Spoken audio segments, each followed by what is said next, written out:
أشهد أن محمد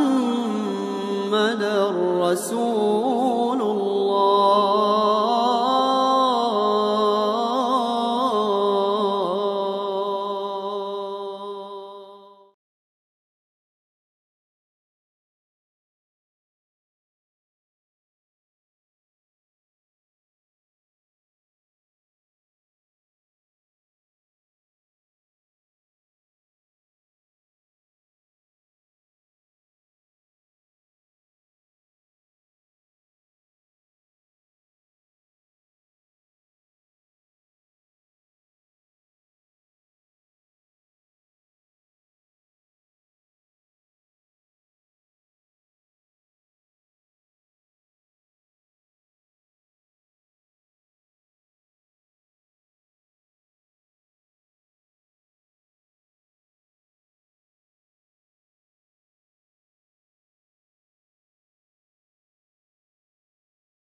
Assalamualaikum warahmatullahi wabarakatuh. Alhamdulillahi rabbil alamin wa bihi nasta'in ala umurid dunya waddin. Wassalatu wassalamu ala asyrafil mursalin sayyidina Muhammad wa ala alihi wa sahbihi ajma'in. Alhamdulillah, tuan-tuan dan puan yang dimuliakan Allah Subhanahu wa taala. Pertama, saya ucapkan terima kasihlah kepada pihak pengurusan Masjid Bencoolen kerana sudi untuk mengundang saya bagi sesi kuliah duha pada hari ini. Alhamdulillah. Tuan-tuan dan puan, seperti yang kita sedia maklum, Masjid Bencoolen sekarang ini sedang rancak dalam membangun semula, ya, dan dijangka siap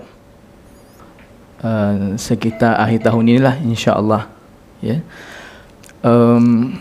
Pihak masjid anggarkan kos keseluruhan sekitar 4 juta, sehingga kini telah dapat dikumpulkan sebanyak 2.5 juta lah, bermakna baki 1.5 juta. Mudah-mudahan Allah SWT mudahkan urusan mereka dan tuan-tuan puan-puan sama-samalah dapat mengambil saham dalam usaha mulia ini, ya. Amal jariah, sedekah jariah, sedekah yang akan berterusan walaupun kita kelak telah kembali kepada Allah Subhanahu wa taala. Selagi bangunan ini wujud, tersergam, pahala akan terus masuk ke dalam akaun kita, ya. Masya-Allah. Tuan-tuan dan puan, alhamdulillah kita buat sedikit refleksi perkara yang kita biasa dengar, kita faham, ya, iaitu iman dan Islam merupakan nikmat yang terbesar, kurniaan Allah Subhanahu wa taala. Nikmat yang terbesar. Kita ada banyak nikmat yang dikurniakan oleh Allah Subhanahu wa taala, daripada panca indera kita, mata, telinga kita, keupayaan kita untuk berjalan, keluarga, mempunyai isteri, anak-anak, semua merupakan nikmat Allah Subhanahu wa taala. Tapi kita bayangkan, semua ulama sejak zaman silam sehinggalah pada masa ini menyatakan Islam, iman adalah nikmat yang terbesar Allah Subhanahu wa taala, yang mana kita telah dikurniakan oleh Allah Subhanahu wa taala akan nikmat ini. Dalam sebuah hadis yang diriwayatkan oleh Imam Al-Bukhari dari seorang sahabat Abu Sa'id Al-Khudri, Nabi sallallahu alaihi wasallam bersabda, setelah penduduk syurga masuk ke dalam syurga dan penduduk neraka masuk ke dalam neraka, maka Allah Subhanahu wa taala berfirman, Allah Subhanahu wa taala berfirman, keluarkanlah mereka-mereka dari neraka yang memiliki di dalam hati mereka walaupun sebesar zarah, sebesar biji sawi iman. Jadi tuan-tuan puan-puan, iman merupakan kunci utama seseorang itu dapat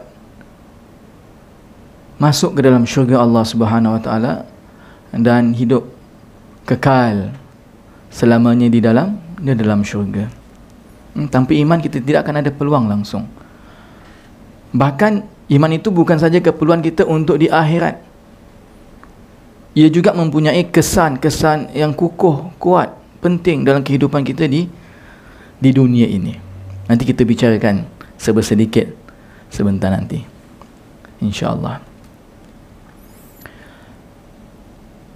Jadi untuk perkara tersebut, bila Allah Subhanahu wa taala menjadikan makhluk termasuk manusia khususnya, matlamat penciptaan manusia ini untuk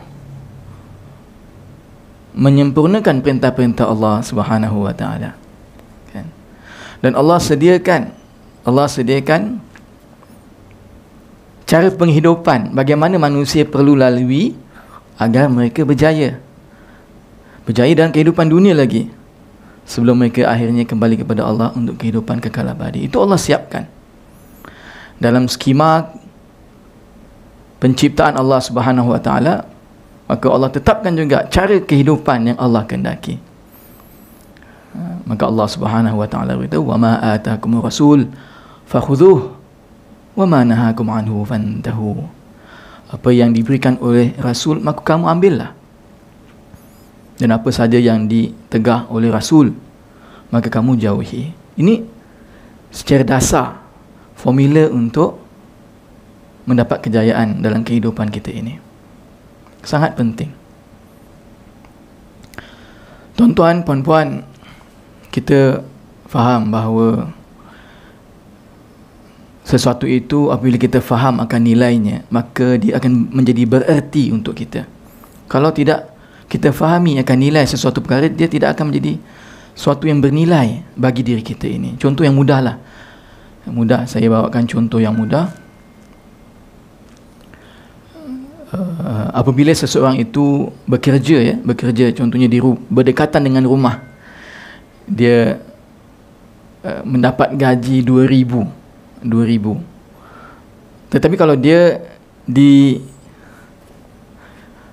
bekerja di tempat yang jauh, dia ditawarkan untuk satu pekerjaan dan ditawarkan dengan gaji 5,000, maka dia akan sanggup. Kebiasaan manusia biasa akan sanggup, walaupun perlu meluangkan masa, tenaga 1,5 jam untuk perjalanan setiap hari ke tempat yang lebih jauh itu, tapi kerana dia mengerti nilai, erti wang ringgit itu, perbezaan kan, 2,000, 5,000, 3,000 beza kan, jumlah yang besar, dia mengerti, maka tidak ada masalah bagi dia. Jadi tuan-tuan, puan-puan, begitu juga Islam merupakan nikmat yang besar daripada Allah Subhanahu wa taala. Bagaimana kita sebagai insan Muslim menghargai nilai tersebut sebagai nikmat yang terbesar. Jadi kita perlu usahakanlah. Kita perlu usahakan, dan ia menjadi suatu yang kita dapat garapi, kita dapat hayati, terutama melalui ilmu yang benar. Ilmu yang benar kita berusaha sehingga ia mampu memberikan kesedaran tersebut di dalam hati kita. Jadi ini kena usaha tuan-tuan ya, tuan-tuan perempuan, termasuk saya yang bercakap ni, saya juga kena usahakan agar iman, nilai yang sebenarnya dapat kita rasakan, sehingga kita tidak sanggup untuk meninggalkan perintah Allah. Kita akan secubalah sedaya upaya untuk mentaati perintah Allah, sebab kita faham. Dan Islam, begitulah Islam.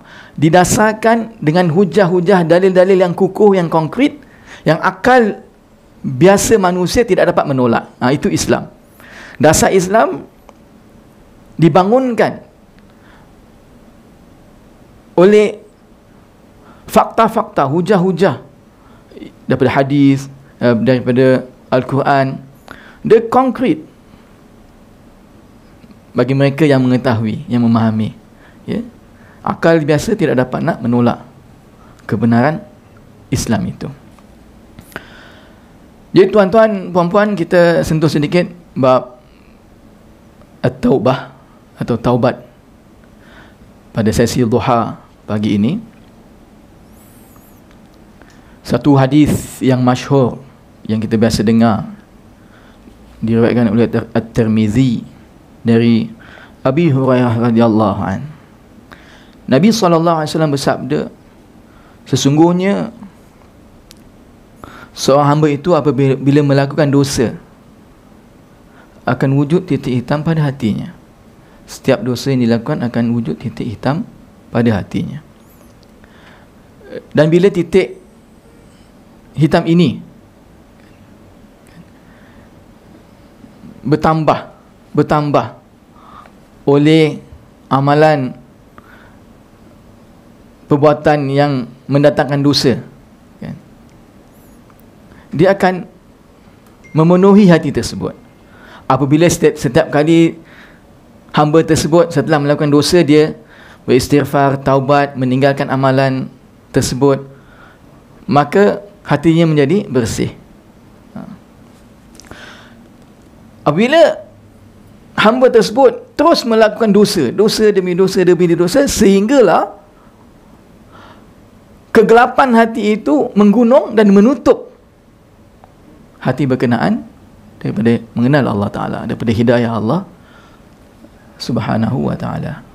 Wal'iyadzu billah. Mudah-mudahan Allah pelihara kita.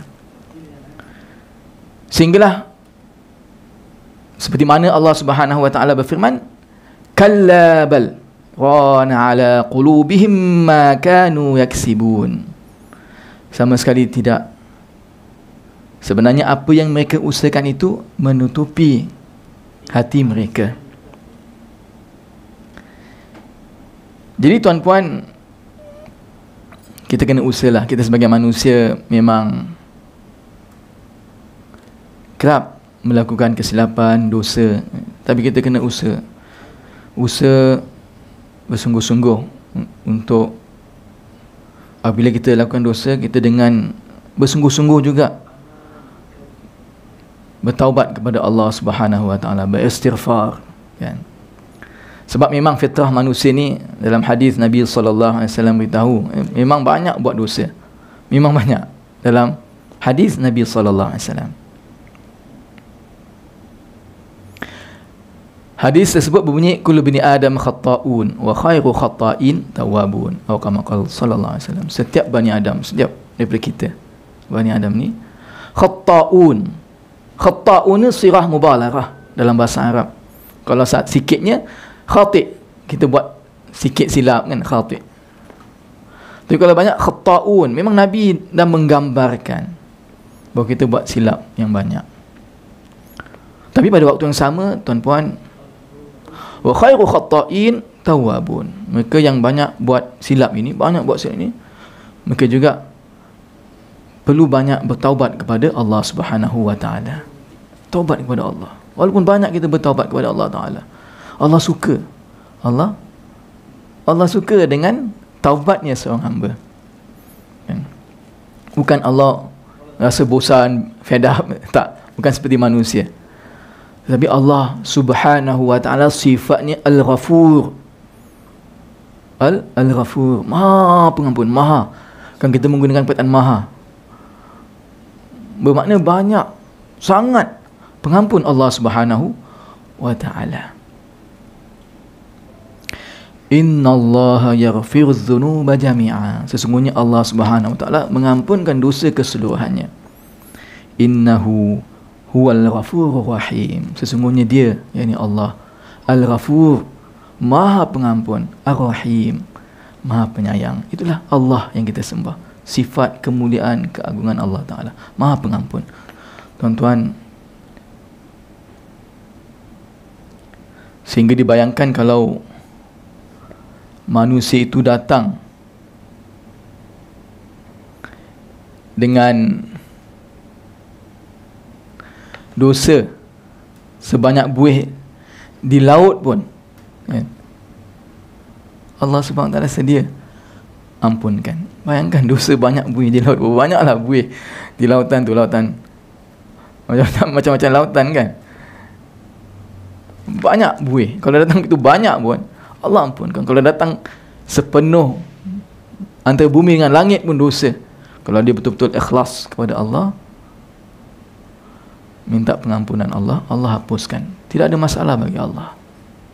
Al-Ghafur Ar-Rahim, Maha Pengampun, Maha Penyayang, Allah Subhanahu wa Ta'ala. Dalam sebuah hadis Nabi SAW sabda, barang siapa ucapkan Subhanallahi wa bihamdih sebanyak 100 kali dalam sehari, maka Allah Subhanahu wa Ta'ala ampunkan dosanya walaupun sebanyak buih di lautan. Hadis riwayat Bukhari wa Muslim, muttafaqun alaihi. Jadi saya nak bawa sedikit penjelasan ni, mungkin ramai di antara kita dah pun sudah maklum, berkaitan dengan bila kita dengar hadis Nabi sallallahu alaihi wasallam, terutama hadis yang diriwayatkan oleh Al-Bukhari, yang diriwayatkan oleh Muslim, ya. Kemudian lebih-lebih lagi hadis yang muttafaqun alaihi, diriwayatkan oleh kedua-duanya. Apalagi kalau hadis itu diriwayatkan oleh ramai perawi-perawi hadis. Apabila hadis, sesuatu status hadis itu sampai ke darjat yang sahih, tuan-tuan, puan-puan, kita dapat bayangkan, walaupun Nabi SAW hidup 1400 tahun lebih yang lalu, tapi kita dapat bayangkan perkataan-perkataan tersebut memang datang daripada mulut Nabi SAW. Kita dapat bayangkan, kerana hadis-hadis ini mempunyai disiplin, mempunyai cara bagaimana ulama-ulama memeliharanya. Jadi yang tadi saya baca itu Subhanallahi wa bihamdi, 100 kali pagi, ya, Allah ampunkan dosa seseorang walaupun banyak buih di lautan. Hadis muttafaqun alaihi. Benarlah hadis ini memang keluar satu ketika daripada mulut Nabi sallallahu alaihi wasallam. Mereka yang belajar tentang hadis, mustalah hadis, mereka dapat memahami, dapat merasakan bahawa seolah-olah mereka mendengar, walaupun bukan dengar daripada Rasulullah SAW, tapi seolah mendengar daripada mulut Nabi SAW, sebab kesahihan hadis tersebut.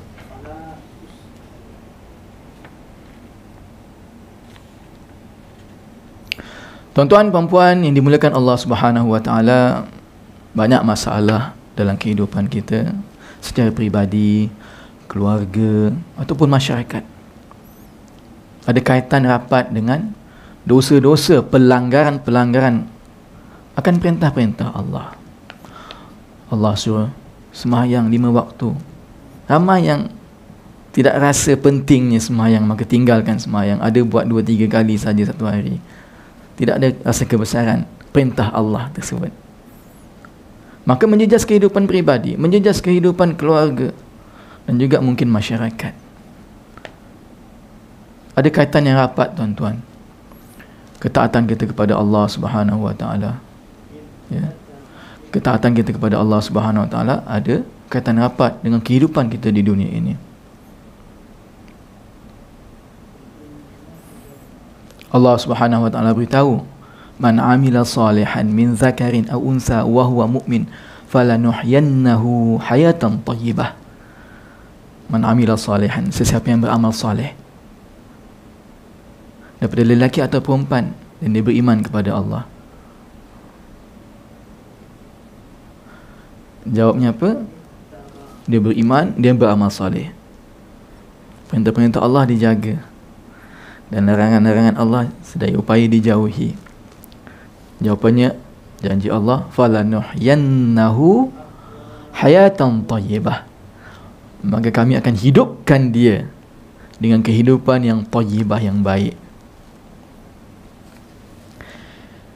Kemudian firman Allah Subhanahu wa taala, "Wa ma asabakum min musibatin fabima kasabat aydikum wa ya'fu an katsir." Dan apa yang menimpa mereka daripada musibah, kecelakaan, daripada apa yang dilakukan, diusahakan oleh usaha mereka sendiri. Berkaitan antara masalah dalam kehidupan, musibah, dengan apa yang dilakukan oleh tangan-tangan manusia, dosa-dosa yang terhasil daripada tindak tanduk manusia, mempunyai kesan. Wa ya'fu an katsir, dan Allah ampunkan banyak daripada dosa-dosa tersebut.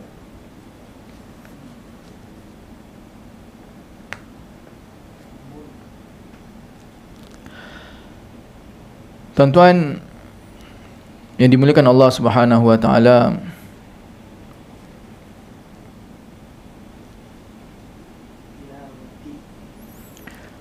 dalam kehidupan ini suatu perjalanan hidup, ya, suatu perjalanan hidup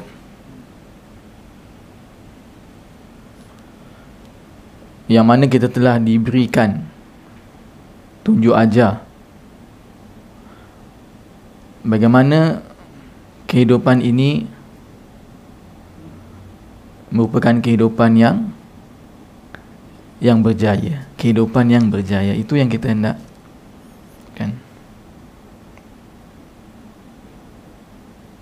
Maka kita diberikan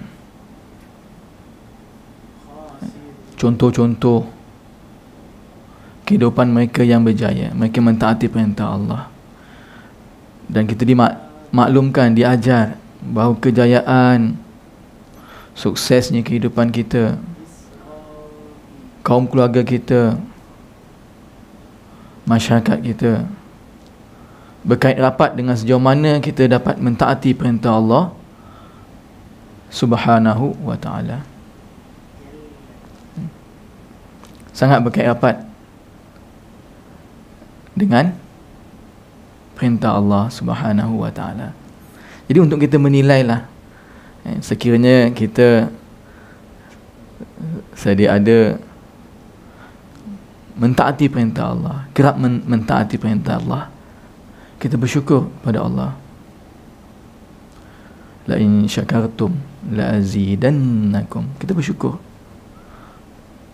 Jika kamu bersyukur atas nikmat Allah, maka Allah akan tambah. Ini yang kita nakkan. Kita bersyukur atas nikmat-nikmat Allah, kerana kita dapat mentaati perintah Allah, dapat menjaga sembahyang, anak-anak kita juga dapat semua menjaga sembahyang, mereka mengaji Al-Quran, faham bagaimana nak mengaji Al-Quran, alhamdulillah, zikrullah, kan, dan menjauhi dari larangan-larangan Allah, merupakan nikmat. Kita bersyukur atasnya. Tetapi sekiranya sebaliknya berlaku, tuan-tuan, perempuan, kita tidak dapat benar-benar menjaga perintah Allah, kita lupa akan Al-Quran, sepatutnya dibaca setiap hari, tapi kita terlupa sehingga kita tidak baca. Last kita baca setahun yang lalu, sebulan yang lalu, kan? Padahal Al-Quran merupakan mukjizat terbesar Nabi sallallahu alaihi wasallam. Nikmat yang terbesar Nabi sallallahu alaihi wasallam. Al-Quran, kan? Kalau itu berlaku, kita kena bertaubatlah. Kita kena istighfar kepada Allah Subhanahu wa taala, dan kita kena berusaha, ya? Kita kena berusaha untuk memperbaiki keadaan tersebut. Allah Subhanahu wa taala beritahu, man a'rada an dhikri fa inna lahu ma'isyatan danka. Siapa yang berpaling daripada mengingati Allah, sesungguhnya kehidupan dia kehidupan yang dangka, yang sempit. Itu kesan daripada kita lupakan Allah Subhanahu wa ta'ala. Itu kesan daripada kita melanggar perintah-perintah Allah. Kesannya kehidupan kita akan susah, walaupun kita mempunyai kemewahan hidup, kita mempunyai anak yang ramai, tapi macam mana pun kehidupan kita akan payah dan sempit, kan? Jadi kita usahalah, kita usaha sedaya upaya bagaimana senantiasa kita dekat dengan Allah Ta'ala. Saya nak bawa satu hadis lagi. Satu hadis, taubat ini dia boleh mendatangkan kegembiraan, kesukaan Allah Subhanahu wa Ta'ala. Taubat, dalam sebuah hadis Nabi SAW menggambarkan ada seorang musafir dalam perjalanan, dibawa kenderaan unta masalan, dan di atas kenderaannya itu ada makanan, minuman, sebagainya. Tiba-tiba unta itu hilang. Dia mencari-cari tak jumpa, sehingga dia putus asa dan dia berehat di bawah pohon, di bawah satu pohon, terlelap. Dan bila dia bangun, dia nampak untanya itu datang semula. Dia gembira sangat. Ialah dalam keadaan padang pasir yang tidak pasti akan kehidupan, dia gembira sangat. Begitu sekali gembiranya, dia tersalah ungkap, ya Allah, engkau adalah hamba dan aku Rabbmu. Ya Allah, engkau adalah hamba dan akulah Rabbmu. Dalam hadis ini Nabi SAW memberitahu Allah Subhanahu wa Ta'ala lebih gembira kepada taubatnya seseorang itu. Allah gembira bila seorang itu taubat, minta maaf, minta ampun kepada Allah Ta'ala. Lebih gembira daripada gembiranya musafir tadi. Alhamdulillah tuan-tuan. Saya ingat sampai di sini kuliah Toha yang dapat saya sampaikan, mudah-mudahan memberi manfaat kepada saya terlebih dahulu dan kepada tuan-puan semualah. Dan seperti mana yang dinyatakan awal tadi, marilah kita sama-sama memberi sokongan kepada usaha mencari dana Masjid Bencoolen dengan menyumbang seberapa yang kita termampu. Mudah-mudahan Allah Subhanahu Wa Taala memberi taufik kepada kita dan memberi ganjaran yang sebaiknya lah. Wabillahi taufiq wal hidayah. Assalamualaikum warahmatullahi wabarakatuh.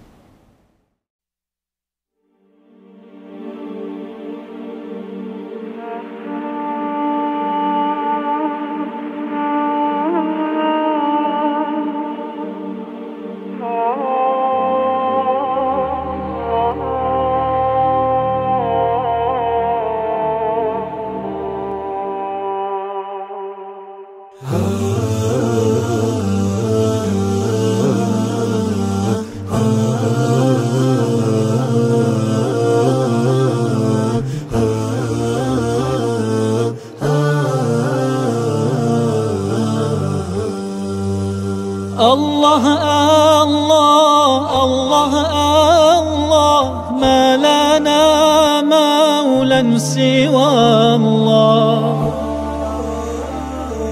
الله الله الله الله ما لنا مولى سوى الله كلما ناديت ياه قال يا عبدي أنا الله كلما ناديت ياه قال يا عبدي أنا الله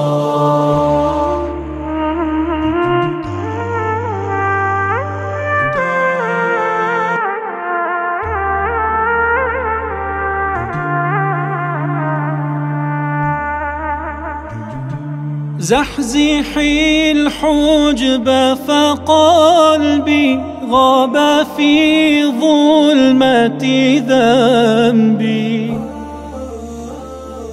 زحزحي الحجب فقلبي غاب في ظلمة ذنبي نظرة في العمر حسبي تجعل الميت حيا نظرة في العمر حسبي تجعل الميت حيا كلما ناديت ياه قال يا عبدي أنا الله كلما ناديت ياه قال يا عبدي أنا الله كنت في الباب وحيدا حاشا ترميني طريدا كنت في الباب وحيدا حاشا ترميني طريدا